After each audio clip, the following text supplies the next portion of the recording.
இன்னைக்கு நீங்க என்ன விதைக்கிறீங்களோ அதைத்தான் என்ன பண்ணுவீங்க? அறுவடை செய்வீர்கள். அப்படிதான். இந்த கீழ்ப்படிதல் இல்லை என்றால் நீங்கள் அறுவடை செய்யக்கூடிய பலனும் எப்படிதான் இருக்கும்? நல்ல விதமாக இருக்காதா இல்லையா? இருக்கு. ஓகே, அப்ப என்ன பண்ணணும்?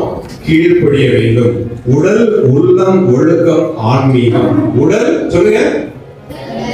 உடல், உள்ளம், ஒழுக்கம், ஆன்மீகம். உடல், உள்ளம், ஒழுக்கம், ஆன்மீகம். ஆன்மீகம் இந்நான்கையும் கடந்த பின் தான் எதிர்காலம்.